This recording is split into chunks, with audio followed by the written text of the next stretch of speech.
Good morning everyone, কেমন আছো সবাই? আশা করি সবাই ভালো আছো। তো আমার জিপি ব্লগে তোমাদের সবাইকে অনেক অনেক ওয়েলকাম এবং অনেক অনেক ভালোবাসা বন্ধুরা। তো আমার আজকের ব্লগটা খুব একদমই অন্যরকম। তো দেখতে থাকো আমার ব্লগটা। প্রথমে আমার গোপু সোনাকে দিয়ে শুরুয়াত করেছি। তো দেখতে পাচ্ছ আমার গোপু সোনা কিন্তু শার্ট প্যান্ট পরে নিয়েছে। আমি গোপু সোনার জন্য অনলাইনে শার্ট প্যান্ট এনেছি। আর এখানে আমি ঠাকুর পুজো দিতে এসে গেছি।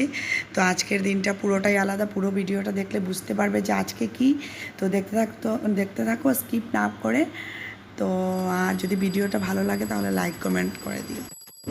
ভেবেছিলাম ঘরে ঠাকুর পুজো দিয়েই মন্দিরে চলে যাব মদনমোহন আঁকড়াতে। তো মা বললো এখন ঠাকুর শয়নে চলে যাবে, দিনের বেলা শয়ন দিয়ে দেবে ঠাকুরকে, মন্দির বন্ধ পাবে, বিকেলবেলায় যাবে। আর বিকেলবেলা গিয়ে তো কী অজরে বৃষ্টিপাত।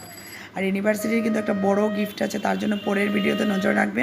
অনেক বড় একটা গিফট অর্ডার দেওয়া হয়েছে, আসবে। তো আমার ঠাকুর পূজা হয়ে গেল। আর এখানে দেখো আমাদের একটা কুট্টি মনে এসেছে। কুট্টি মনাটা খেলছে আমার মেয়ের সাথে। ডিমাপুর থেকে এসেছে আমার কাকা শ্বশুরের দেওর আজাল। আর এই যে এখানে দেখো আমার বর বসে গেছে চিকেন কাটতে। চিকেন নিয়ে এসেছে দুটো চিকেন। এখানে সকালে ব্রেকফাস্ট হবে রুটি আর সবজি। এখানে বানানো হচ্ছে রুটি সবজি। তো কি বুঝতে পারছো আজ কি? তো দেখতে থাকো পুরো ভিডিওটা জানতে। এই যে আমার নতুন যা খুব লজ্জা পাচ্ছে, ক্যামেরার দিকে তাকাচ্ছে না। আমি বলছি তাকাও তাকাও, তাকাচ্ছে না। আর এখানে ব্রেকফাস্ট রেডি হয়ে গেল। মা এখানে রুটি বানাচ্ছে, আমি সব কিছু রেডি করে দিচ্ছি। আর জালকে বলেছি যে একটু রুটি বলে দিতে। আর আমি কতগুলো কাপড় আছে ওগুলো এখন ধুয়ে নেবো। কাপড়গুলো ধুয়ে তারপর আমি স্নান করে কিন্তু ঠাকুর পুজো দিতে এসেছি। আর এদিকে সবাই ব্রেকফাস্ট করছে। এই যে আমার ছেলে মেয়ে, ওইগুলো আমার দেওয়ারদের দেওয়া হয়েছে। আর আমি অনেকগুলো কাপড় ধুয়ে নিয়েছি, এখন আমি স্নান করবো। এখানে চিকেনগুলো ধুয়ে নিলাম একবারে। চিকেনগুলো ধুয়ে তারপর মশলা মেখে ম্যারিনেট করে রেখে দেবো। আর এখানে বাকি অনেক সব কিছু রেডি করা হয়ে গেছে। আজ কী বানানো হবে দেখতে থাকো।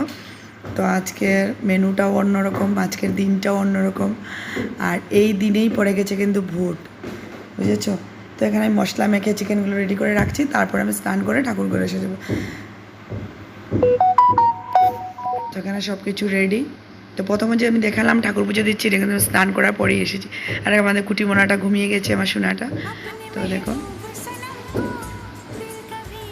আজ হলো আমাদের বিবাহবার্ষিক, 12টা বছর পূর্ণ হলো। দেখতে দেখতে 12টা বছর কেটে গেল কীভাবে বুঝতেই পারলাম না।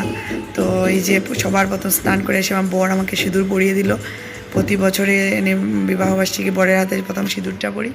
তো দেখো আমাকে সিঁদুর পরে কেমন লাগছে। সবাই বলছে আজ নাকি আমাকে একদম পুরো নতুন বউই লাগছে। তো বিয়ের সময় যে কানেরগুলো দিয়েছিল আমার মা, এই কানেরগুলো লাগিয়েছি।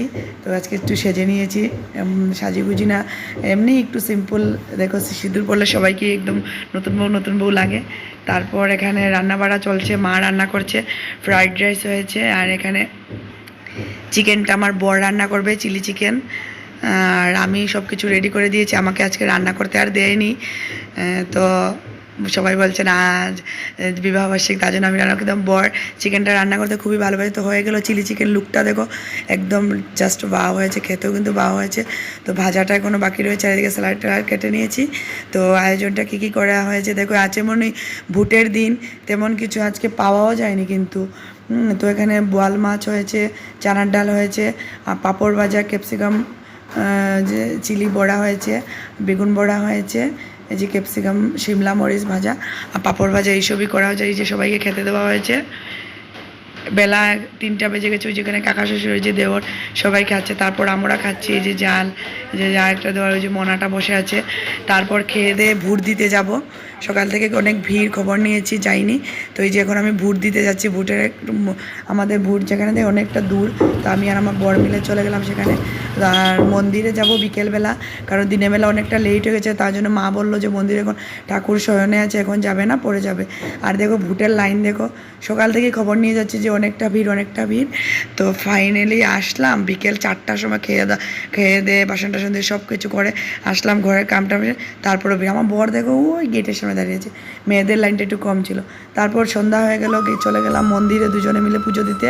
আর দেওর আর যাকেও নিয়ে গেছি, ডিমাপুর থেকে এসেছে ওরা, আপার আসাম থেকে এসেছে ঘুরতে, মানে ভোটের জন্যই এসেছে। তো একটু ঘোরাও হয়ে গেল। জাল ফার্স্টে এসেছে, নতুন জাল, 1 বছর হলো বিয়ে হয়েছে।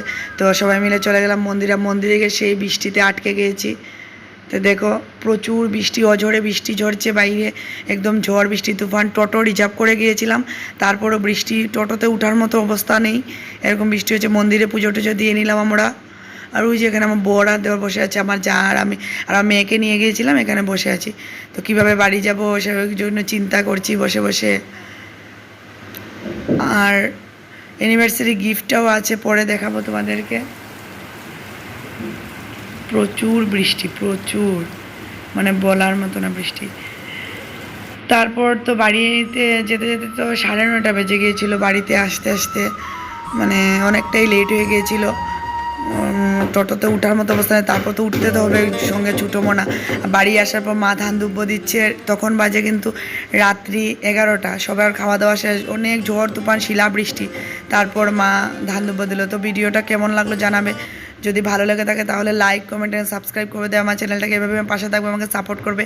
আরও নতুন নতুন অনেক ভিডিও আছে। অ্যানিভার্সারির যে নতুন গিফট আমার বর এনে দিল পার্লারে, সেটা তোমাদেরকে দেখালাম। ভিডিওটা ভালো লাগলে লাইক কমেন্ট এন্ড সাবস্ক্রাইব করে দেবেন, এভাবে আমার পাশে থাকবেন নতুন নতুন ভিডিও দেখার জন্য। আমার সাথে থাকবেন, পাশে থাকবেন, আর আমাকে একটু সাপোর্ট করবেন। তো আমি অনেক নতুন নতুন ভিডিও দেবো আপনাদেরকে, যদি আপনারা দেখেন। আমি আমার সব কিছু ডেইলি লাইফস্টাইলও শেয়ার করব। তো থ্যাংক ইউ বন্ধুরা ভিডিওটা দেখার জন্য। Tata, bye bye.